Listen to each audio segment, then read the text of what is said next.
I always forget this.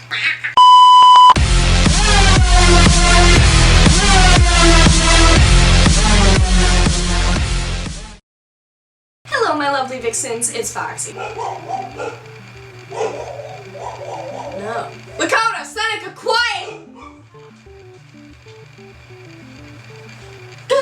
So today I'm going to be doing something a little different on the channels of me. So I have my weapons here, you can't see. So I have my weapons here that I use to shoot Vengeance Rain, and I've had a lot of interest, people saying I did get the weapons. So I'm going to show you my weapon collection, what I recommend, my reviews on all the items, and what looks the best on camera. So that's all we care about, let's do this. Oops, I'm not a weapon nerd, I'm not one of those action figure collectors.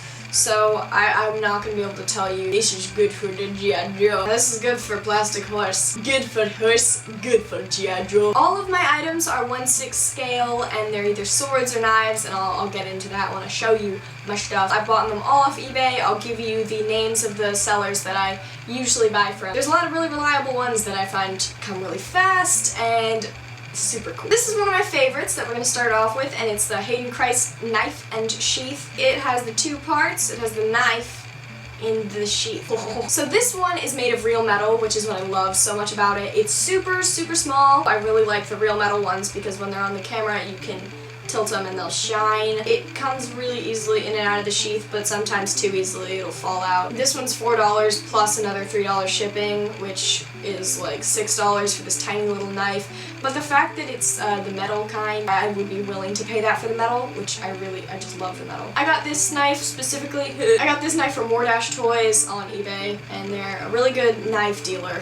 That's probably one of my favorites. So now we have the Netherlands Musketeer knife. This one is a fake metal where it's a really hard plastic and it almost feels like metal, but I don't think it is. And I was actually really disappointed by this knife. I loved the pictures when I saw them on eBay and I was like, I gotta get this. And when I got it, it's super disappointing. It comes out super easily. I'll show you one of my ones that stays stuck and it's really cool. For the purpose of model horses, I think it's cooler if it might be better if it comes out easier. If you're gonna have them grab it and stuff like that, it's a lot better because you can actually grab it from the horse's mouth if your tape or stick, whatever you use, is strong enough to pull it out. So I do like this one. I like the overall look of it, but it looks really fake, whereas the other ones look really realistic, and this one has like a buckle at the back and a groove here that it doesn't look great. It's not one of my favorites. This was $10 and I thought it was gonna be really worth it because the picture is pretty realistic. But I was let down. I bought this one from Rattlesnaketoys, which is my favorite sword and knife dealer. So this knife is the Remy shring knife.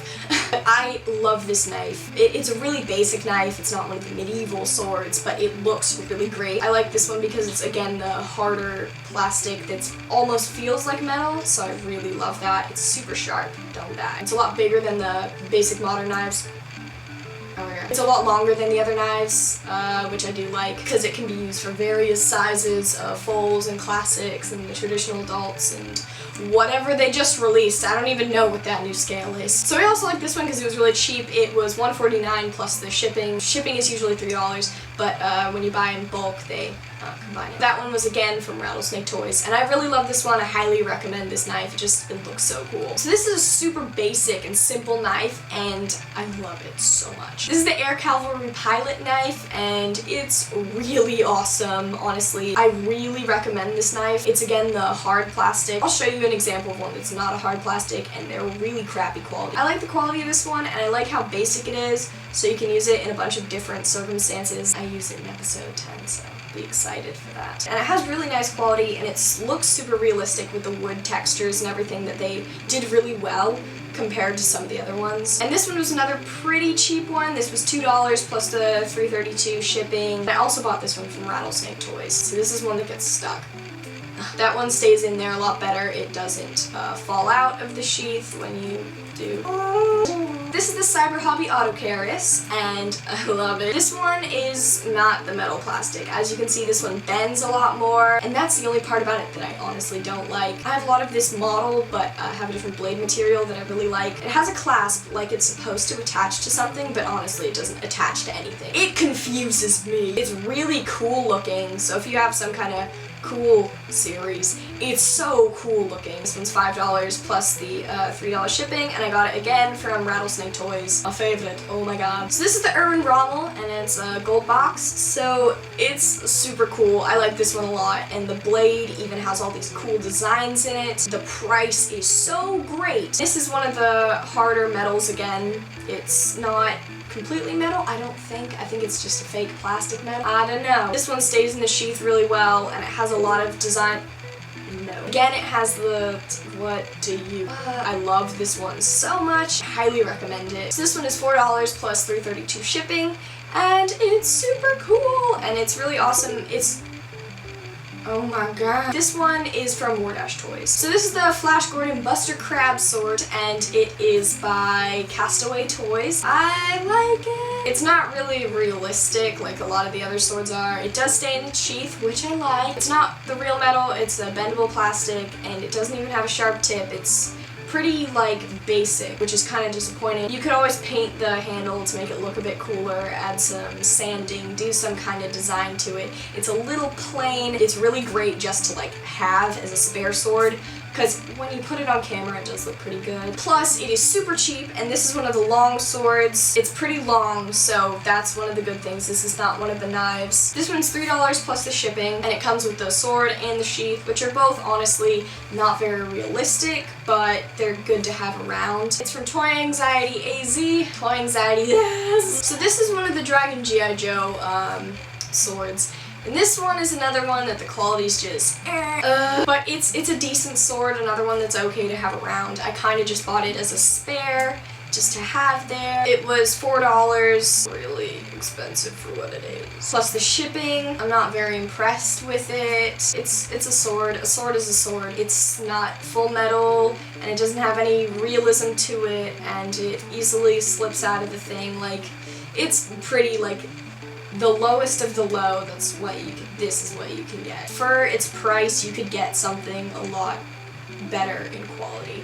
So this is another one of my super basic swords. This one was $3 plus the shipping. It doesn't have a brand that I could tell you, but it's freaking long, which is why I like it. It's completely just plastic, and it has, the only detail it has is the roping up on the grip. This plastic bit here is really unrealistic. It's really good to have around. I use it for Jack's sword, and it looks great with him because he's so big, it's so big, it just looks all really good together. And definitely for the price, this was a pretty good sword, just the quality's not amazing. So this is from 3R Action Figures, and this is my favorite. So this is the Heinz Guderian sword, and it is so cool. This one is full metal, and it has a really nice plated handle and grip and everything. The sheath is metal as well, and it's gold with like a texturing. I love it so much. It's also one of the ones that doesn't fall out of the sheath really easily. You gotta pull it. It was $6 plus the $3.32 shipping, and it's honestly so worth it. It's one of the more expensive swords that I bought, other than Lallet's sword, which cost me $13. Oh my god. It's definitely worth the price compared to everything else. It's so great in quality, and it just looks so good. I also bought this one from Rattlesnaketoys. I love. Highly recommend. So this is the Ernst kungle knife and sheath from Dragon Action Figures, and I really love them. And it has basically this beige, really basic knife sheath, which I like. It looks really good. And then the knife itself looks awesome. And it's, again, the plastic metal, which I like a lot because you don't have to worry about it scratching the models too bad if you're using an actual metal, whereas this one's a bit softer. And it's also not going to bend and snap and break and whatever. It's a lot more reliable, but the metal just looks a lot better. I bought this one from Rattlesnaketoys as well. This was only 99 cents, which is why I love it, because for the quality that it is, it's so great. But it looks so great, it works really well. I highly, highly recommend this, especially if you're on a lower budget and you want to buy a bunch of cheap knives. Definitely go for this one. They're only 99 cents and they're awesome. So this is another from Dragon Action Figures, and this is the Lucas Koch, and I like it a lot. It's basically the same as the other one, but it comes with a black sheath, and the knife handle is a different color, which I do like this one because it has a lot darker vibe. So this one again is only 99 cents, and I bought it from Rattlesnaketoys, and it's super great. Again, the quality's awesome. It's that fake metal plastic kind that I really like, so I highly recommend this for people, again, on a lower budget who just want to buy a bunch of knives. So I hope you guys enjoyed my weapons collection and reviews on everything. Probably no one even watched this video. In the description, I will link you to the pages of my favorite sellers, which honestly my favorite two are wardashtoys and rattlesnaketoys. If you want to look for anything else, there's a ton of other selections. The disco ball is hurting my eyes. This is just what I previously bought. If you'd like more tours like this with my favorites and some of my reviews on some equipment that I use, please give this video a thumbs up and I'll make sure to keep that in mind. Make sure to subscribe to my channel for more videos and model horse stuff. You can also follow me on Instagram at _foxtastic_, and I have a lot of updates almost every day, some weird videos, and you can also follow me on Instagram at Official Vengeance Reign, where you'll see tons of production pictures and sneak peeks at the series that you won't see anywhere else. Also, you can go subscribe to the Vengeance Reign behind the scenes channel, which is Vengeance Reign Fox, and I have tons of previews that I put up on there and some exclusive videos. You can also like my Facebook page, FoxGlory123, and I have a lot of production pictures on there, updates, and I share with you my videos when I first upload them. Also, you can email me at officialvengeancereign@gmail.com if you have any questions, comments, concerns, and that's pretty much it. I love you all, my lovely vixens. Have a lovely day.